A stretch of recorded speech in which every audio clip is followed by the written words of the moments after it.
What drives a man to stand firm when the world around him is collapsing? In the darkest hours of the First World War, Ferdinand Foch didn't just hold the line, he reshaped the course of history. A French general once dismissed as overly aggressive, Foch rose to become the supreme commander of Allied forces and played a decisive role in bringing the Great War to a close. His path to prominence was anything but smooth, marked by early humiliation, intellectual rigour, battlefield losses, and sheer determination. Born in the shadow of the Pyrenees in 1851, Foch grew up in a devout Catholic family steeped in military tradition. The Franco-Prussian War erupted during his adolescence, and France's crushing defeat left a permanent impression. National humiliation became personal motivation. He resolved to dedicate his life to military service, driven by the belief that France must never again be caught unprepared. He entered the École Polytechnique and later specialised in artillery, an arm of the military that demanded both technical expertise and meticulous calculation.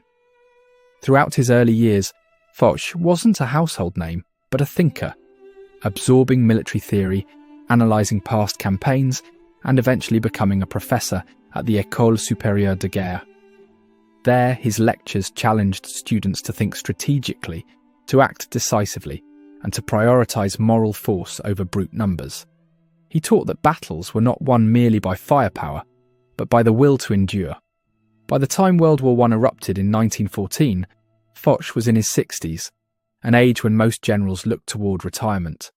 Many considered him outdated, a relic of past doctrines, but when the German juggernaut surged across Belgium and northern France, Foch stepped forward with audacity. He commanded the French Ninth Army during the critical First Battle of the Marne. As German troops closed in on Paris, threatening to end the war within weeks, Foch refused to retreat.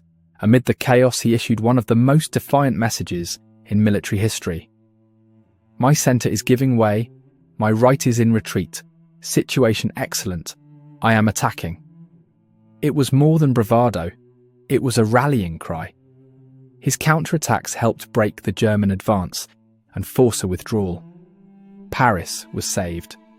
Foch emerged from the battle with a reputation for iron nerve and unshakable resolve. But the war didn't end at the Marne.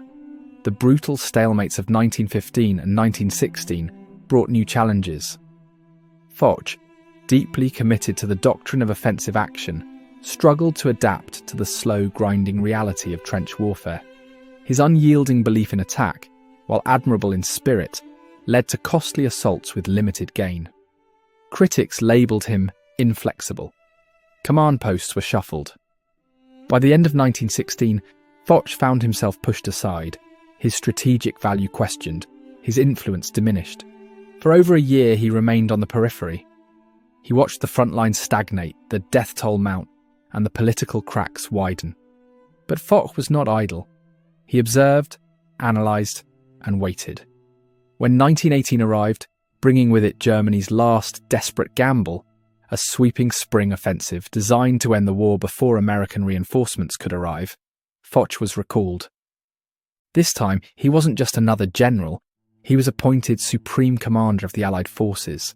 It was an unprecedented move. Coordination among British, French, American, Belgian, and other forces had been loose at best. Foch imposed order, he streamlined decision-making, emphasised cooperation, and re-established strategic momentum. As German troops hammered the Western Front, Foch held his ground. Rather than react blindly, he orchestrated a series of calculated responses, absorbing the blow and then unleashing a counterstroke. Beginning with the Second Battle of the Marne, his coordinated offensive steadily drove the Central Powers backward. The 100 Days offensive that followed became a relentless cascade. German morale crumbled, their positions buckled, and armistice became inevitable. On November 11, 1918, in a rail carriage deep in the Compiègne forest, German representatives signed the terms of surrender. Foch presided over the ceremony, not as a triumphant conqueror, but as a sentinel of discipline and resolve. When asked if this was peace, he answered grimly, "This is not peace, it is an armistice for 20 years." His foresight would haunt the world in 1939. After the war, Foch received honours across continents. Yet he remained reserved, rarely seeking the spotlight. He focused instead on remembrance, on rebuilding, on warning future generations of complacency. For him, the end of battle was not the end of duty. Ferdinand Foch died on March 20th, 1929.